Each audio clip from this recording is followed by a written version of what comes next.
back to another episode of Before You Buy, the show where we give you some straight-up gameplay and our first impressions of the latest games releasing. The launch of Diablo 4 back in 2024 was controversial for a wide variety of reasons. The game was kind of a mess when it launched, and it has been improving here and there since it came out, but last year's expansion pack, Vessel of Hatred, did not address a lot of the major issues players had with the experience. I'm not sure if this is a widespread opinion or not, but I found that the first add-on too short and slight. Felt like filler. New class was interesting.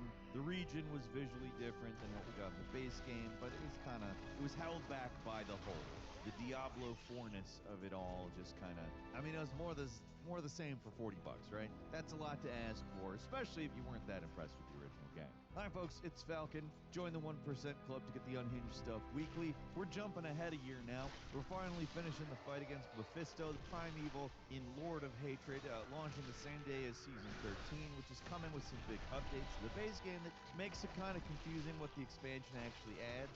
But ignoring everything that is coming with the next season and looking at the expansion explicitly by itself, it still offers a lot of new stuff to keep. The two new classes, the Paladin and especially the Warlock, make for some big adds, and the new island region of Skoros is varied and actually a pretty beautiful location. And they wrap up the whole Mephisto storyline without ending on a damp squib of a cliffhanger like last time. So already the expansion is a big improvement over the last expansion. This Before You Buy, like all Before You Buys, it's not necessarily that we finished the game, their first impressions videos. I haven't had the time to dive into the new endgame content added, but if you're just going on the campaign, I think Diablo 4 players are going to get a lot of stuff that they are going to like. For lapsed players or people who still aren't happy with a lot of the changes this game made to the usual formula, it's the same game. For what it is at this point, you just kind of have to accept it. Either you're not going to play it or you're going to play it. If you're going to play it, always online's here to stay. The game's going to be a quasi-MMO with a billion currencies and a battle pass and an in-game store that they are constantly reminding you is there. Maybe you should buy something, according to them. I'm not going to spend a lot of time complaining about that stuff. I don't know what the point of complaining about that stuff is here. We make videos about that kind of stuff. You should know our opinion on that at this point. Me talking about it here is not going to do anything. It's there. If you're coming back for the second expansion of Diablo 4, I can't imagine it's that big of a deal for you. There are a lot of people that it is a big deal for, including myself, but you get it, right? Diablo 4 players know what to expect here. They know how this game operates, they at least tolerate it, and I'm not interested in relitigating Diablo 4. My expectations were honestly pretty low for this. I'm not rooting for Diablo 4 at this point. I sure didn't like the first expansion pack, which I wouldn't have played if I didn't have to play to at least know what's going on.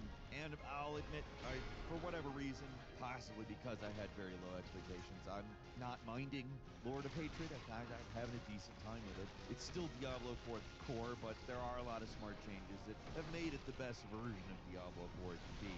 And that's probably enough to tell you whether it's good or bad, because you probably know what you think about Diablo 4 at this point. Diablo 4 but better isn't really, it's pretty relative, let's say.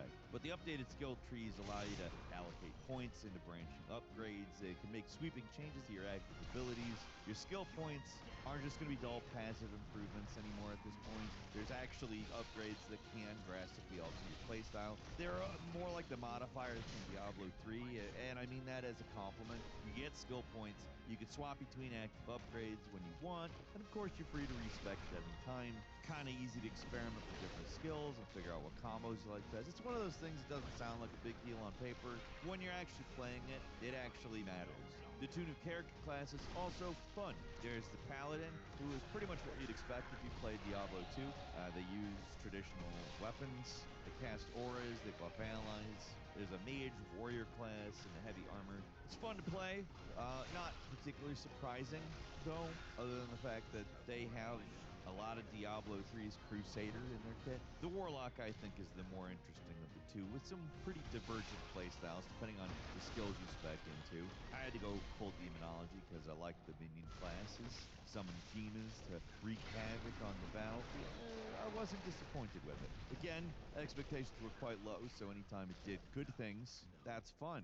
A lot of fun, actually. The summons often act like extended skill attacks, similar to the Witch Doctor in Diablo 3. The demons aren't quite as kooky as that class. They make up for it, though, by just generally being badass.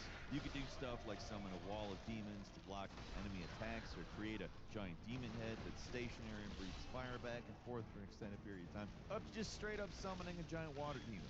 It swings a massive sword back and forth. It's fun. Playing as the Warlock has been some of the most fun I've had in Diablo 4. I have not gotten tired of seeing a full set of demons going apeshit.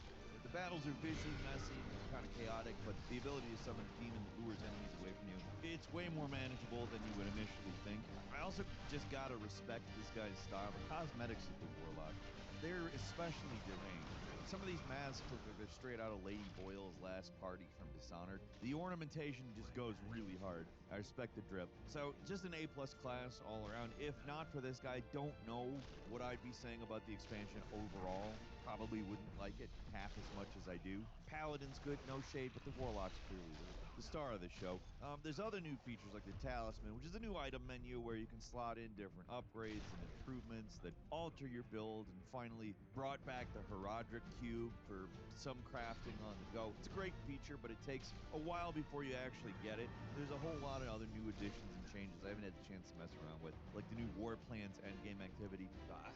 I've heard that the Druids and Necromancers get some sweeping changes. There's a new Horde mode called Echoing Hatred, which is proper endless Horde mode with infinitely increasing difficulty. But all I know is that this stuff is in the game, and I've not done it. I am trying to refrain from complaining about the online-only requirement because it is what it is. But I will say, in terms of day one experience, I found Lord of Hatred more decent than you might expect a Blizzard launch to go.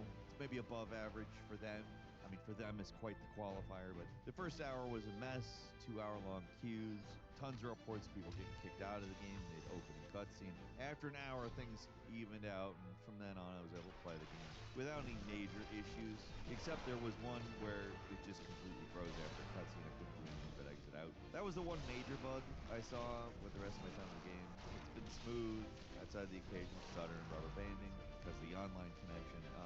Never bad enough to affect my gameplay, I don't think. I'm willing to give it a pass on those particular things, even though it's just unnecessary to have always online. It drags the game down. I'm a solitary player. I don't really care about the online stuff. All it amounts to for me is seeing somebody else ride by in the open world from time to time. Doesn't add a lot for me, but they've got a season pass to get you on an online store to shill for, so the game's gotta be online, despite most other action RPGs let you play them solo. Yes, Path of Exile is also online only, but somehow as a free-to-play game, it's less in your face about microtransactions and in-game purchases than this game is. This is a $70 game. This is the second $40 expansion for a $70 game. I mean, at least with Lord of Hatred, you get the first expansion for free, but somehow it feels more free-to-play than an actual free-to-play game.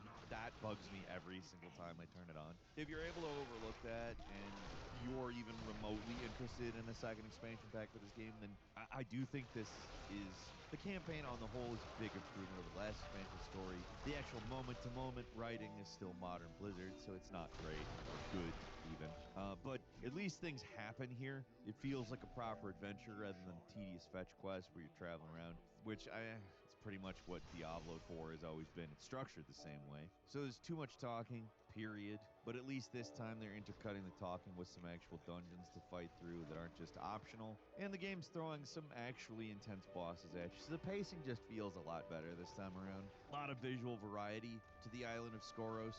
It's not all just dark, dismal countryside and creepy tombs. There's some actually interesting places to go. There's a beautiful central city, blasted war zones outside of the major island, infested marina area. They're not just boring open world segments. They're actual dungeons, and you actually have to go through them to progress the plot, which is more than I can say for a lot of whatever you were doing in Vessel of Hatred. The story, still messy. More interested in repeating cliches and having people say things that sound good in trailers than telling a coherent story, but at least this time there's a simple and direct goal to kill Mephisto, and he's just a much more engaging bad guy than Lilith and her cronies.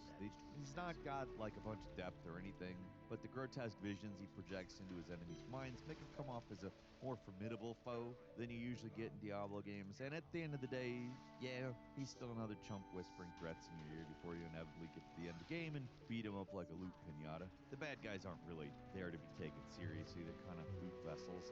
That's that. I'll repeat again, maybe ironically so, there's just way too much talking. It's better than the base Diablo, where the final dungeon was basically one long extended cutscene, but I don't know, it's an action RPG.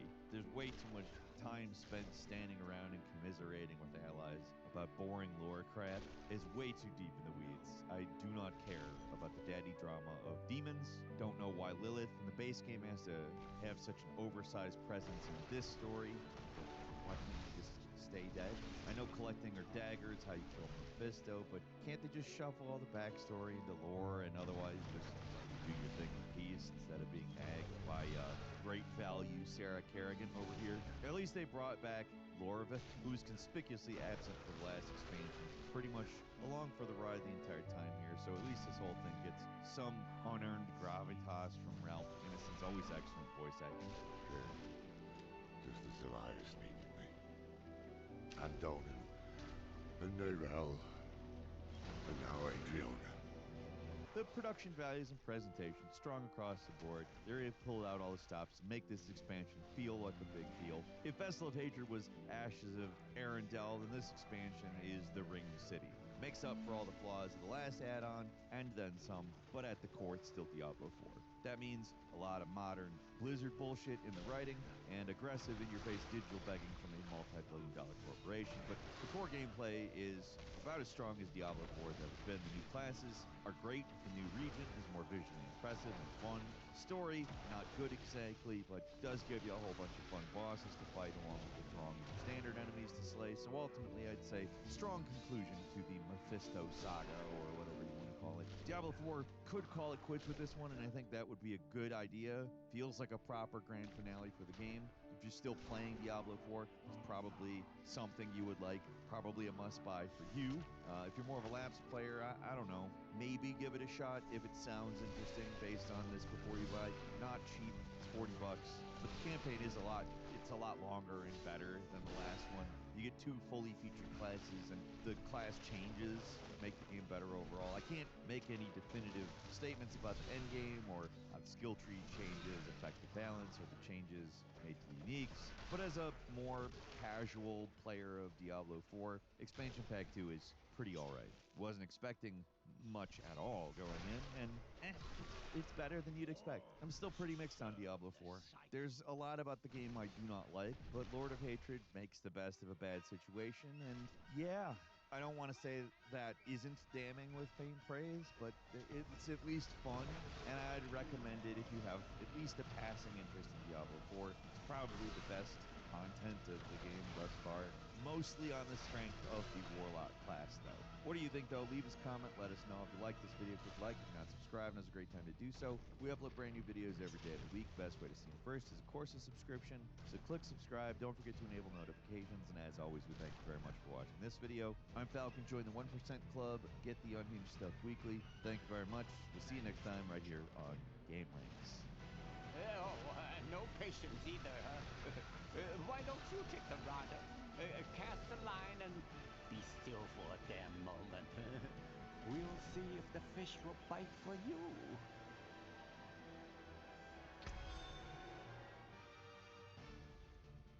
Yes, that brings me back to the first question, actually, which I was thinking about while we were talking, that Anarius' jailer is one of those.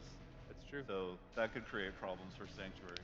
How did Anarius mysteriously escape hell prior to the events of Diablo 4?